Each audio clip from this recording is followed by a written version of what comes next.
There is a misconception so deeply woven into the human mind that it survives even a strong education in physics. It feels less like an assumption and more like a biological certainty.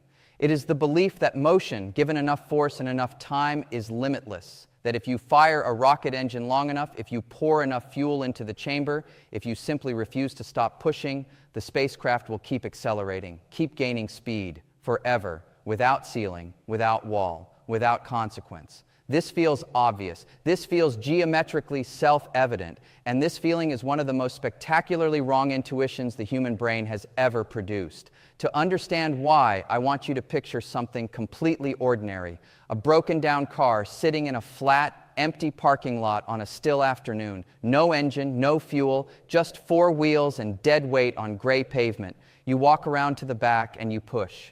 At first the car is reluctant, but then it begins to roll. Your legs find a rhythm. The car picks up speed. You push harder and the car accelerates faster. This feels correct. This feels like the physics you learned in school.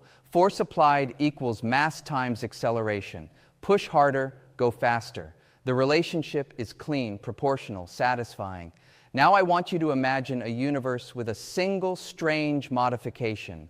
In this universe, the faster the car moves, the more its physical metal mass increases. Not slightly, not negligibly, dramatically. As the car rolls from a slow crawl to a moderate speed, it begins to feel heavier under your hands. You push harder to compensate, but pushing harder only makes the car accelerate, which makes it heavier still, which demands more force, which produces more speed, which produces more mass. You are caught in a feedback loop that consumes effort but delivers diminishing returns. By the time the car reaches some meaningful fraction of the critical speed of this universe, it feels like pushing a building, then a mountain, then a planet. You are pouring every unit of energy your body can generate into this push, and the car barely moves. Not because your muscles have failed, but because the car has become so phenomenally massive that no finite force on the surface of this world can meaningfully accelerate it further. This bizarre, unsettling, deeply counterintuitive parking lot is not a thought experiment. This is the universe you actually live in, and the car is every object with mass that has ever existed. Albert Einstein, working through the logical architecture of space and time in the early years of the 20th century, arrived at a conclusion so strange that even physicists initially treated it with suspicion. He showed through pure mathematical reasoning that space and time are not separate, independent containers for physical events. They are unified into a single geometric structure, a four-dimensional fabric that physicists call spacetime. And within this structure, the relationship between motion, mass, and energy is not what Newton described. It is far more radical. The equation most people recognize is written simply as E equals mc squared, 4 characters and a number that reshapes civilization. But buried inside that equation is a consequence that most people, even those who can recite it, have never fully sat with. Mass and energy are not two different things. They are two different geometric expressions of the same underlying physical quantity. Mass is frozen energy. Energy is liberated mass. They are convertible. They are equivalent. And this equivalence has a consequence for motion that is nothing less than catastrophic for human ambition. When an object with mass begins to move through space, it carries kinetic energy. This is familiar. What is not familiar is what Einstein showed happens to that object as it moves faster. The kinetic energy the object carries does not simply add to its total energy as a separate account. It contributes to the object's total mass. As the object moves faster, it becomes more massive.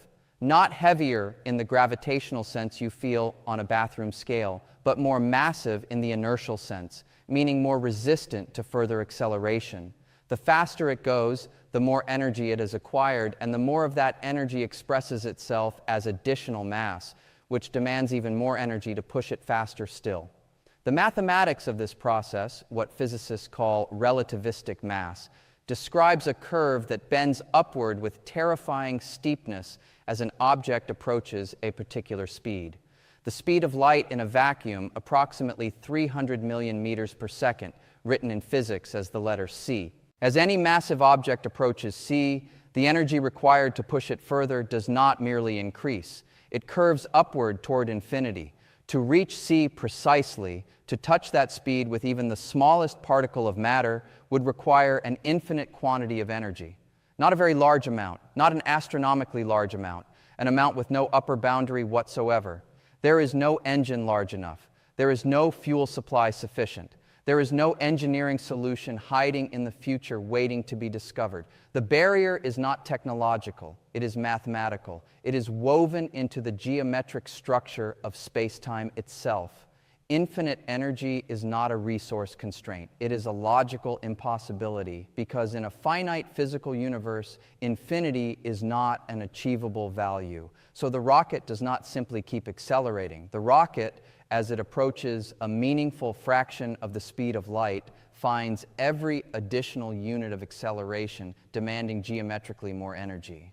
The crew inside experiences normal thrust. Their instruments read normal acceleration, but from the perspective of the wider universe, their rate of velocity increase is flattening, curving toward an asymptote they can approach for eternity and never touch.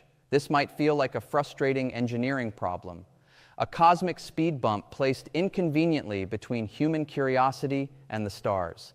But I want to invite you to consider something deeper, because the nature of this limit is not about light at all. Light travels at this speed for a specific and illuminating reason. A photon, the particle that carries electromagnetic radiation, carries zero rest mass. It has no mass in the baseline sense. When Einstein's equations are applied to a massless particle, the mathematics does not produce a speed limit. It produces a mandatory speed. A particle with no mass must travel at c. It has no choice. It cannot be at rest. It cannot move slower. The geometry of space-time for a massless entity permits only one speed. So calling c the speed of light is, in a geometric sense, slightly misleading. Light travels at c because light is massless, and massless entities travel at c. But c itself is not fundamentally about light. It is about something far more profound. C is the speed of causality. Consider what causality means. One physical event causes another. A match lights a fire, a fist strikes a surface, a signal travels from one point in space to another and triggers a change. For causality to function, information must travel. The cause must reach the effect. And that information, whatever form it takes, travels through the geometric structure of space-time. C is the maximum speed at which information, influence, and causal connection can travel through that structure. It is the universe's fundamental communication speed, the maximum rate at which one physical event can reach out and touch another. This reframing changes everything, because now the question is not why do we have a speed limit?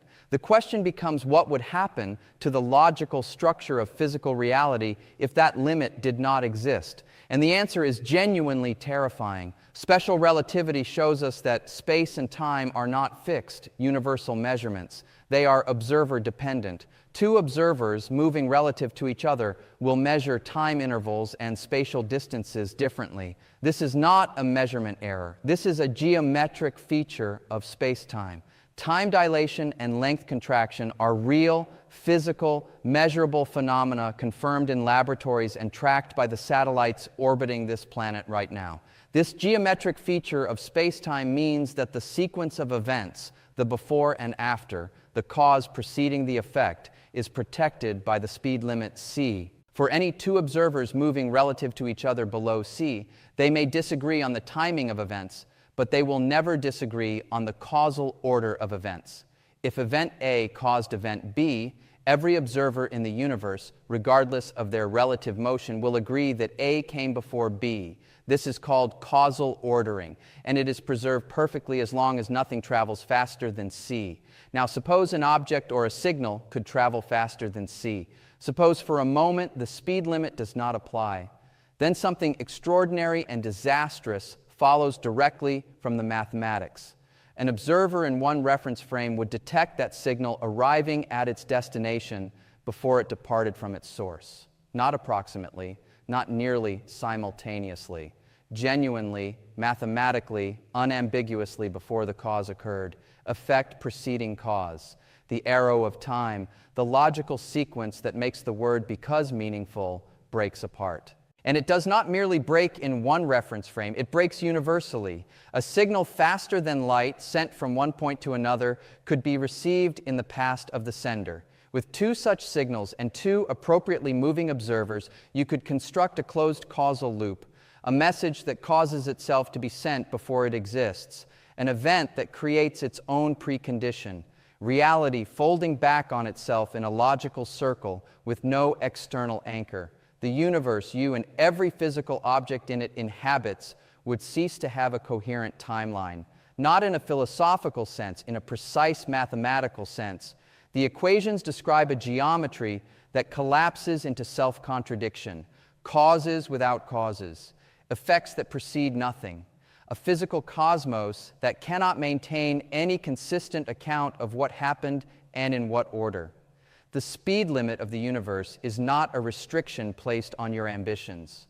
It is the geometric guarantee that the word because has meaning, that the past is fixed, that memory is not fiction, that the sequence you experience as time has a direction, a structure, a logical spine that physical events can be hung upon in order.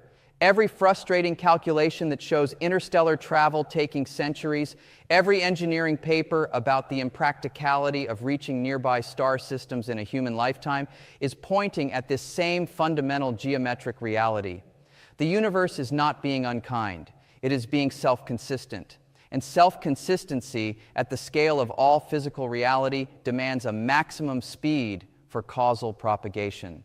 There is one more layer to consider, and it is among the most beautiful and unsettling findings that emerge from this framework. Time itself slows for objects moving at high velocity, not as a metaphor, not as a psychological effect, physically and geometrically. A clock moving close to C ticks slowly relative to a stationary clock. A traveler moving close to C ages slowly relative to a stationary observer.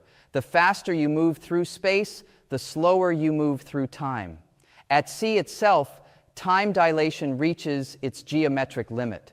A photon traveling at C does not experience time at all. From the photon's perspective, if we could meaningfully speak of such a thing, its entire journey across the universe occurs in zero duration. It is emitted and absorbed simultaneously from its own geometric frame. This means that the speed limit and the nature of time are not separate topics. They are the same geometric structure described from different angles. Moving through space and moving through time are two components of a single motion through spacetime. Every object moves through spacetime at the same total geometric rate. When you sit still in space, you move entirely through time. When you accelerate through space, some of that geometric motion is redirected from the time axis to the space axis. Time slows. You age more slowly. And the maximum possible conversion, the point at which all geometric motion is redirected into spatial motion with nothing left for the time axis, is C. The speed limit is the point at which time stops. You cannot go faster than the speed at which time stops, because there is no further geometric resource to convert. The universe hands you a single fixed budget of motion through spacetime. You can spend it on space or on time, but never beyond the total, and the total is C. This is not an obstacle standing between humanity and the cosmos. It is the geometric blueprint of reality itself, the shape of spacetime, the meaning of causality, the flow of time, the equivalence of mass and energy, and the impossibility of infinite acceleration are all one coherent, unified, mathematical picture. A picture that rewards the longer you look at it, not with comfort or convenience, but with a deepening recognition that the universe is held together by constraints that are also its most profound and irreducible truths.